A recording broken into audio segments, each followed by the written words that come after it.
folks, I'm Tom Vasel, and welcome to a top 10 list. In honor, or I guess because this new Star Wars movie, Solo, just came out last weekend, I figured, hey, this is a good time to talk about Star Wars themed board games. Star Wars is definitely a huge, IP, a huge landmark in our society. Everyone pretty much knows what Star Wars is. But how many good Star Wars board games are out there? Well, there's not a ton of them, really. So I'm going to talk about my 10 favorite board games. Now, to clarify, I'm kind of leaning towards board games. I haven't played a lot of Star Wars Legion. I did a review of it, but that's putting miniatures together. And once you have to start assembling the miniatures, it feels like a different hobby. So that one's not on this list for that reason, but some people like it a lot. Here are my 10 favorite. We'll start with a silly one, is a Tactics. Now, this one you can't really buy anymore. You can buy lots of it on eBay, I guess. A Tactics, they had a Star Wars, Transformers, and Marvel versions of it. But the Star Wars one, I think there was the most of. And these were these little Star Wars figures, maybe yay high, and they had these things, and you would shoot them. You'd crank them and shoot them at each other and try and knock each other's pieces over. Silly nonsense. You see Chewie with this giant bowcaster and a giant green, darts coming out of it, but it is a lot of fun. And if you can ever find a copy of this, like at a yard sale or on eBay or something, I recommend you play it. Silly fun for kids. Number 9 is Star Wars Destiny. This one came out last year. It's a dice game. Custom dice game in a sense, because you're going to have different cards in front of you. Some of those cards can have dice. You're going to pick a couple characters. You're rolling those dice to attack your opponent and also using a deck of cards. It's a pretty well put together game. It's a little pricey for me. I can't keep up with it. And I thought it was good, not amazing, but a lot of people are really enjoying it. That's Star Wars Destiny. Number 8 is Star Wars Collectible Card Game. This is from Decipher way back in the days. Star Wars Collectible Card Game was amazing. It introduced me to Star Wars. I hadn't watched the Star Wars movies before this game came out.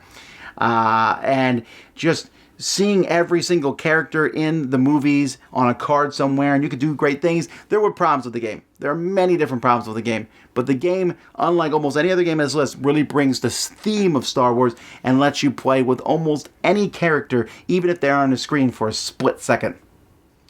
Number 7 is Star Wars Epic Duels. Another kind of one that edges towards silly realm.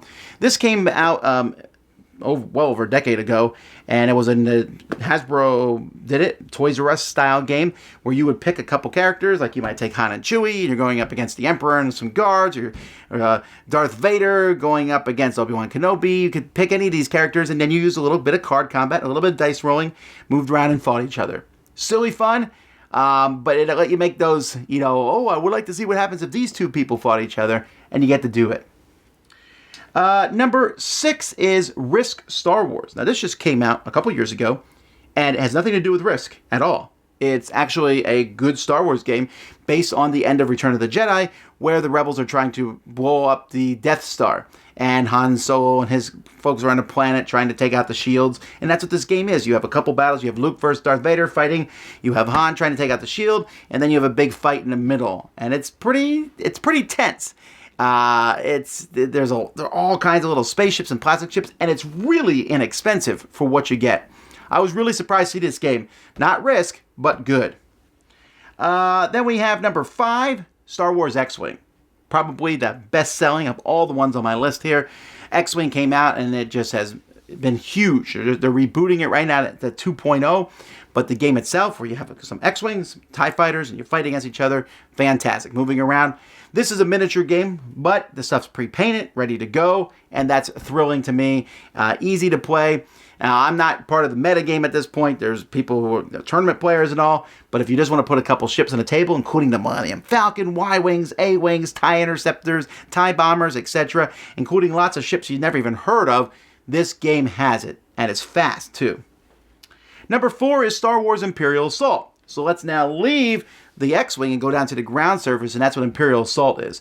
Imperial Assault has different people running around, shooting at each other, and it can be played in 2 ways. One, as a bunch of players against another player, almost like a role-playing game where one person is controlling the Imperials, and they're controlling a ragtag band of rebels going through and fighting. So you have that, or you have a tactical game where you might take Darth Vader and Darth Vader and a couple droids and, some Jawas against Luke Skywalker and, a Rodian who's a good guy. Are they good? And it doesn't matter. All kinds of different people can fight in this game, and it's a lot of fun. Number 3 is Star Wars Armada. Another miniatures game. This takes X-Wing and zooms out a bit. Now we're fighting with Star Destroyers and big giant Mon Calamari cruisers. And everything is moving around, and the X-Wings are tiny, and you have squads of them moving around. So it kind of takes a bigger picture back. I like it better because it feels like almost a ship game where you have ships trying to get next to each other and broadside and fire at each other. I think it's more strategic than X-Wing. It's a little bit slower, but it's a lot of fun.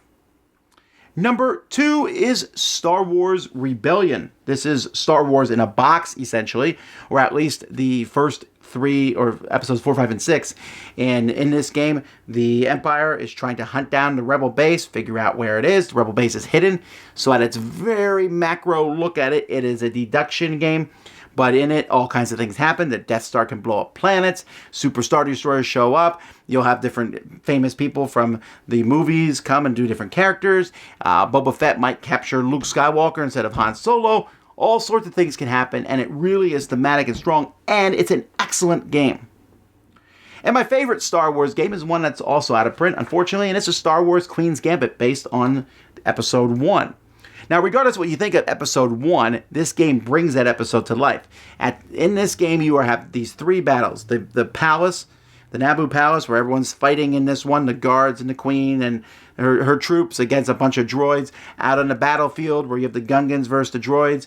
Anakin flying his spaceship up, and Obi-Wan and Qui-Gon fighting the Darth Maul. And all these things are happening at the same time, and you're trying to concentrate on all of them, and it's beautiful, plastic miniatures, 3D, huge setup, it's great. I feel bad telling you how great it is because it's out of print and expensive if you find it, but if you ever come across a copy, get it. Mine is staying in my collection, and every time I play it, I'm like, wow, it's fun, it's simple. It's not nearly as complex as Star Wars Rebellion, but it is fun and just entertaining. Those are my favorite Star Wars boards games. Tell me what yours are in the comments below. Until next time, I'm Tom Vasel, and you've been watching The Dice Tower.